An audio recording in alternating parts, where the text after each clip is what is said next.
What's going on, everybody? Mundo Marcus. In this video, I'm going to be talking about how to create your new outbound email list. And I'm super excited recording this video because I've been eager to be able to share with you guys and everybody and anybody who wants to consume this exactly how I'm emailing today that's been able to consistently produce results for us. This method, the outbound emailing, is the one that I went 100% all in on, and it is responsible for all of the growth that we've had in just under 2 years, right? We went from not having a single dollar, a single client, to over 30 clients actively sending us consistent projects to bid, and having grossed in over 1.7 mil in just under 2 years. From not having a single dollar to being able to have that is something I'm very proud of.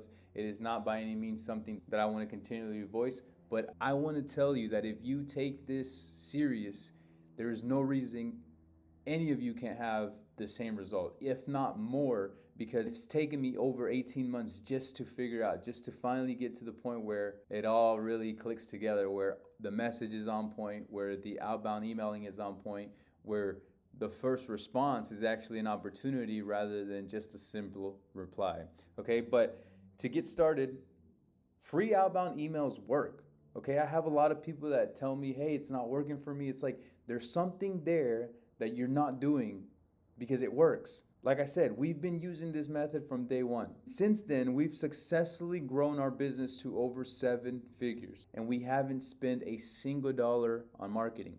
I talked to a lot of you guys, and you guys are telling me about these freaking outrageous budgets you're ready to put into Google and you're ready to put into Facebook ads. And while that's good that you're willing to do that investment, I don't think it's necessary, especially if you're at the beginning. When you're at the beginning, if you're like me, right, you don't have a lot of working capital. You don't have any marketing money.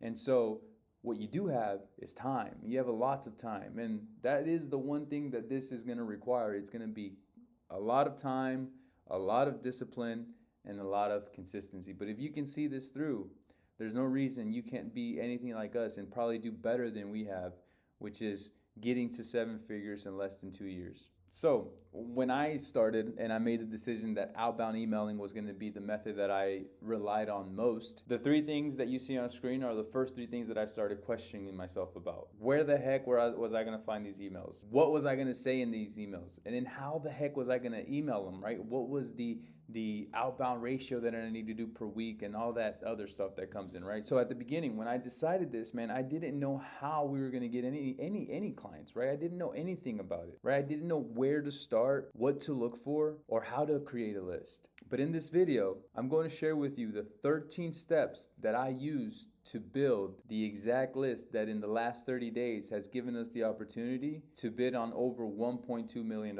Step 1, define your client. Have a clearly defined client. If you've watched the previous video, you know exactly who you're servicing. You already know that you want to be either residential or commercial. You already know that you want to be either high-end or tract home. You know that you're going to go with GCs or homeowners. You know your client. Step number 2, define your service area. Know exactly where you want to be. What county or what counties are you willing to operate in, right? Do you want to stay within a certain 20, 30 mile radius, or are you open to traveling 150 miles? Completely up to you, but have it clearly defined. What areas within those counties do you prefer? For example, me and my county here is Hillsborough County. Hillsborough County can bounce between 4 to 5 different cities. There's some cities in those areas where we primarily aren't in, but they're still within the county. So understand exactly where you want to be. Now, if you're not sure which areas you want to be in my opinion, I would look for the top 3 to 5 wealthiest zip codes, find out where those are, and start from there, right? Wherever those 3 to 5 top wealthiest zip codes in your city are, look at what county they are and start there. That is now going to be your new service area. Step number 3, you're going to do an online search. So if you've seen my previous YouTube video where I did an online search for custom home builders, you're going to continue to do an online search here, but it's going to be for something different, right? You're going to be searching for that city or that county that you're looking to be in. Every one of these cities, every one of these counties has an online website, their own websites. This is where you're gonna go to build your list. Step 4, within the website, within the county website or the city website that you're looking to be in, you're gonna look for the construction or the building department. Now, please note that all states, cities, and counties are different. However, all of the permits that we're going to be looking for are public records, so they all should be there one way or another. That's what we're looking for. We're not going to be looking for client websites and their company emails anymore. We are now focusing on finding the permits that each one of these clients are pulling for their projects. Step 5, finding the permits. So the permits I've noticed come in two different ways. I have a city where they have an interactive map, so you can see exactly what the pinpoints of the projects are, right? You can filter through that map, residential, commercial. You can filter that for new construction, remodel, bathroom remodels, roofing permits. You can do all that in that interactive map. But I've also seen, and I've worked with other individuals on one-on-one calls where their city doesn't offer that, and it's just a search query where you have to filter down keywords so that they can begin to filter through all the data that they have to give you the results that you're looking for. Again, all states, cities, and counties are going to be different, so all of this is going to vary. Step number 6, filtering the data. This depends on who you want to service. Here are some good filter keywords, for example. Residential or commercial, new build, renovation, bathroom remodel, new roof, etc. If this is going to be your first time pulling a list, then what you want to do is you want to be able to pull a list from 6 months to a year, whether those projects are done, whether the permits are active or inactive. You really want to be able to pull from at least 6 months prior to where we are today, because you don't have a list, right? Because you want to be able to get volume, because those guys that did work 6-12 months ago are definitely going to be in the position to start doing a few more now. All right, considering that everything went well with them, but that's a different story. Now, like I said, on point number 1, this is going to depend on who you want to service. Okay, because if you want to go with residential new build, then your keywords are going to be residential new build, and that's going to already give you enough information. Step number 7, once you find these permits, you're going to want to review their details. Okay, when you click on the details of the permit, it's going to open up a lot of different things. Each one of these permits is going to have its own set of details, but you want to click through them to see who is the individual or who is the company that is pulling the permits for this project. So if you are focused, for example, only on new builds like I typically am, then you're only going to open up the new construction permits so that you can save time. Because, for example, whenever I go to look for them, sometimes there's some like bathroom updates that get, or interior kitchen upgrades that get filtered in, but you don't want to waste your time clicking through those, right? You want to focus and filter down to only the new builds if that's who you're looking for. Now, if bathrooms and interior upgrades are the only thing that you're focused on, then you're going to filter the search queries so that you can only get those results and not the whole new builds. Browse the details. Step number 8, browse the details inside of these permit records. Within each of these records, you're going to find the exact details of who's pulling each permit. In this step, you're going to really want to spend some time in clicking around, because what I found is that whenever I pull the list that I'm looking for, which is the residential new build, and I'm looking for the contractors, there's also plumbers there, there's also electricians there, there's also roofers there. So if any of these people fall under the category or can be potential client for you, somebody who you're looking to service for, then that's where you're going to be able to grab their data. So you want to spend some time browsing these details, because there's a lot of valuable information. All right, some of the things that are included and that you want to keep an eye out for are roofing permits, bathroom remodel permits, new construction permits. Like I said, you want to find the ones that best fit you, depending on who you want to service and what your niche is.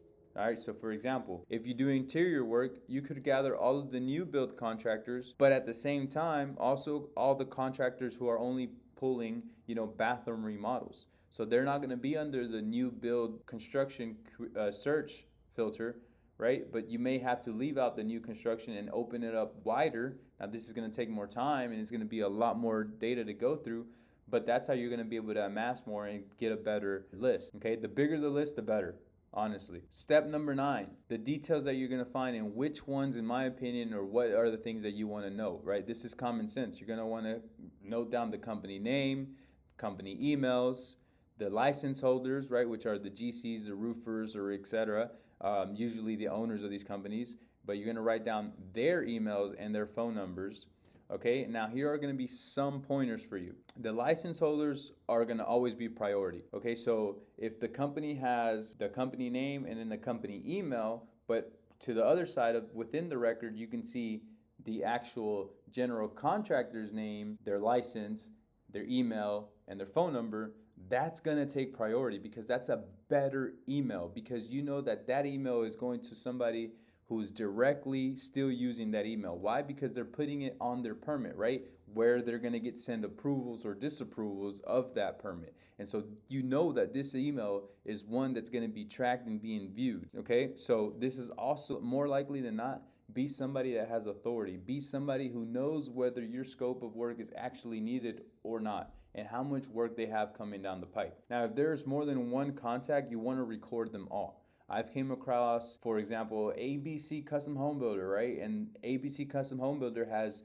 5 different employee emails in there. You want to write them all, including the GC and the license holder's email. Now, when you're emailing and you come across a company that has 5, 6 different emails, 6 different contacts, you don't want to group them all and blind copy all of them and send them in one massive group email. This could seem like a good idea, but trust me, it's not. I did it for whatever reason, it doesn't convert. Just don't do it. I've already tested it more than 100 times. It just does not convert. There's nothing that converts like sending it each one by one, and it's tedious, it's boring, but do it. You're gonna have a better result. Step number 10. Now this is getting into the point where we break down your list. So at this point, you've already filtered through all the data. You've already interacted with all the interactive map. You've did different searches and different filters so that you can get as much data as you can on your list. Now you're gonna wanna break it down. And what I mean by that is, once you've completed all of this, on average, you should end up with about 300 to 500 new emails. Again, these are quality emails of decision makers, of owners, of emails that are getting checked. Okay, so this is a lot. You have volume here. If this is your first time creating any list, you're probably going to be closer to 500 and probably a little more. So what you want to do is you want to divide all of these emails that you now have into daily attainable goals, okay? That you're going to be able to email every day depending on your availability.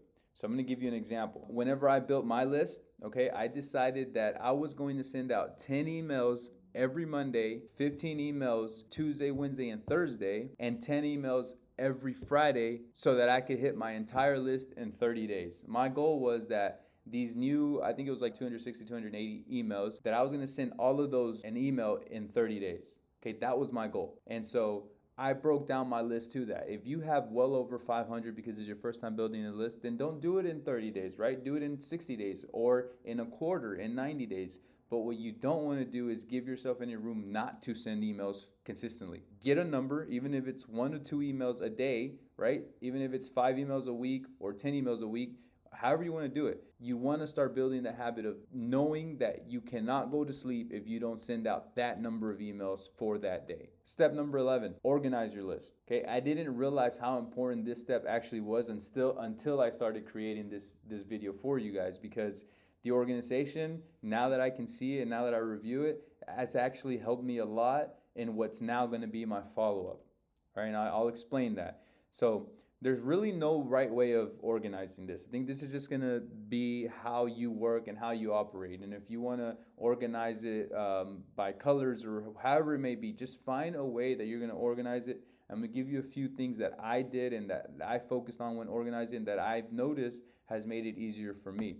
So here's how I did it. I separated them all by client type, first of all, right? So new build, rehab, residential, commercial, interior remodels, bathroom remodels, ADUs, if that's how you want to call it, however you want to split it up or however those things are for you. Mine were mostly residential and commercial. That's how I started splitting it up first. Then within residential and within commercial, I organized them alphabetically on the company. So ABC, Custom Home Company, and then Bottom Line, Custom Home Builder, and then CAT, Custom Home Builder, right? ABC alphabetically on the names of the company. And then this one is the one that's the most important, which is you want to group them with a weekly label. So let me explain. If we go back to the example where I'm sending out 10 on Monday, 15 Tuesday, Wednesday, Thursday, and then 10 on Friday. So for those 60 emails, all of them are going to get the same tag, which in this example is week of 4/3/24. So let's say the Monday that I started sending out to those 65 contractors,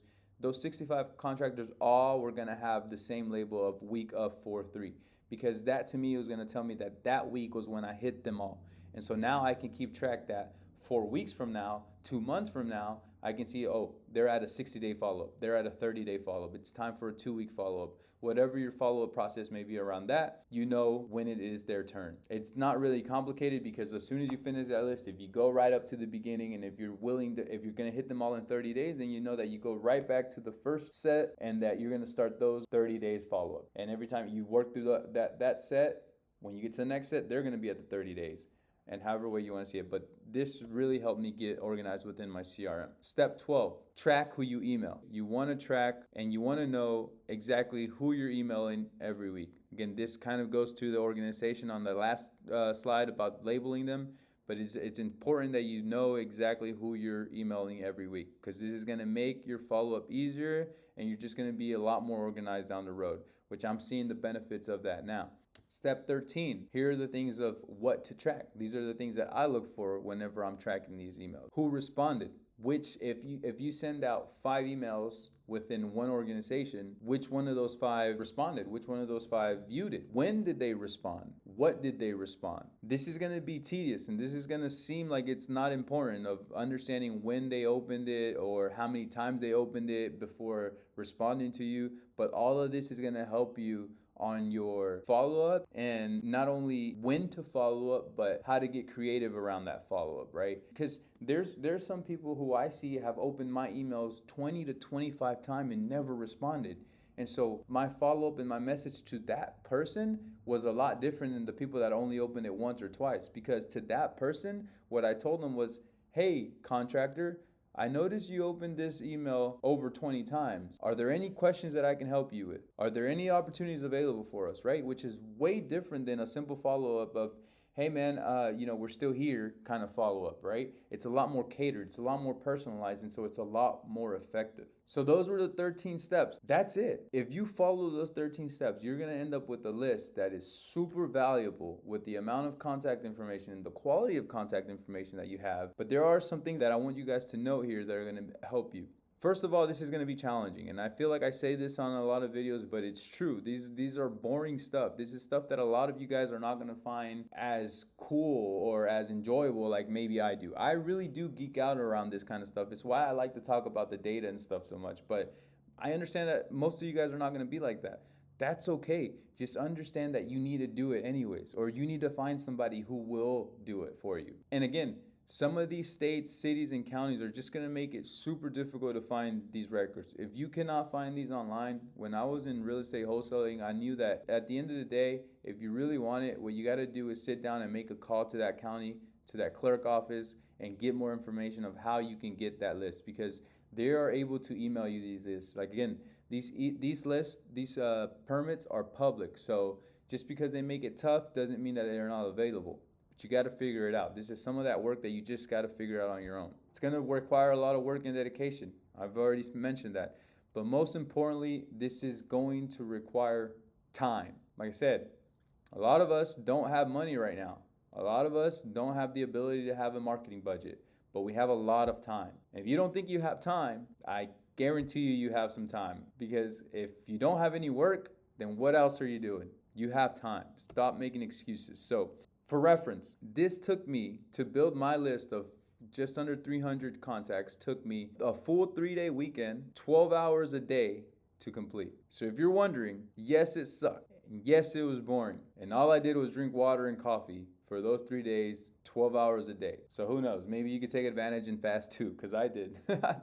And so for those of you that need some proof, right? For those of you that say, okay, that sounds like it could work, but like, I don't know, it sounds like maybe it didn't work. I don't know. You just want to see numbers. That's just how you operate. That's going to motivate you. Then here it is. I did this at the start of Q3, and in 30 days from the first day that I send out emails, I got 11 new client relationships to nurture, meaning I have now 11 new clients who are we're managing, and we're getting new proposals in, and I'm touching base with them, and new projects are going to start coming down. I have 11 new clients in 30 days. When before that, I had 12 clients that we had been able to nurture in 18 months. In 30 days, this list has now produced us 39 new opportunities to bid. These are 39 active proposals that are out there right now. These are 39 active proposal submittals that I am following up, looking to convert. You guys want to know what they're worth? Over $1.2 million.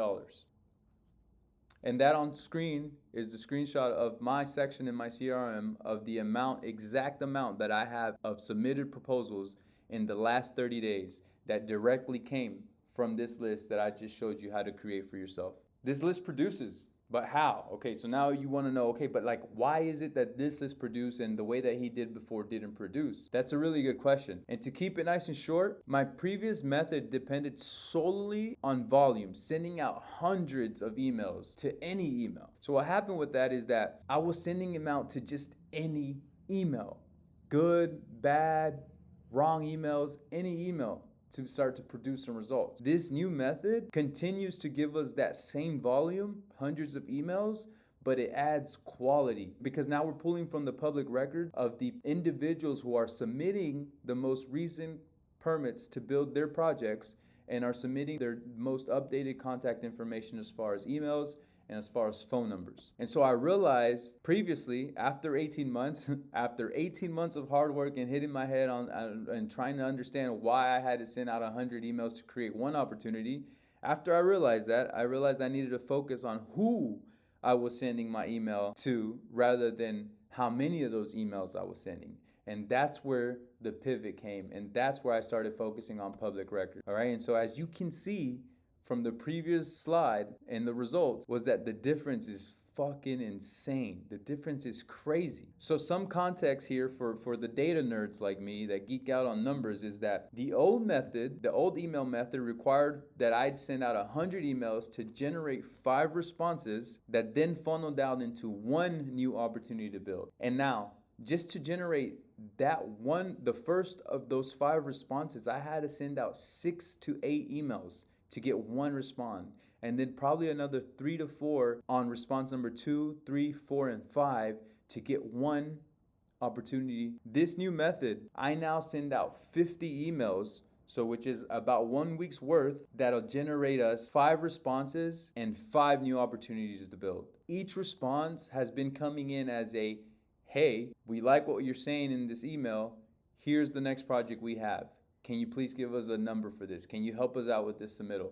Or it's a call, or it's a text message, but it's an opportunity that comes directly on the first response and not the 8th. Now, what caused this difference? Like I said before, it's the quality of the list. The quality of the list is what has caused this difference. And the natural question then is, okay, like I get it, I'm ready to build this list, I have my list ready, but what should the email say? That's what I'm gonna be covering on the next email. For now, because I know the time that it's going to take, because I know how much work this is going to take, don't go on to the next email just yet. Focus on building your list. Focus on getting as many emails on that list as you can. So as a reminder, don't think about what you're going to say just yet, right? Don't think about not having references and all this and all that. In the next video, that's exactly what I'm going to cover on exactly what you can be saying if you're a brand new subcontractor with no references, or what you can be saying if you've already been in business for a year, 2 years, and you have some good references, and how you can use that to leverage your new outbound email method. All right, so go back to this video, go back through those 13 steps, find out how your city, how your state works, find that website so that you can build your list. And I'll see you guys on the next video where I'm gonna be talking about the actual body and the actual template that I use today to email outbound.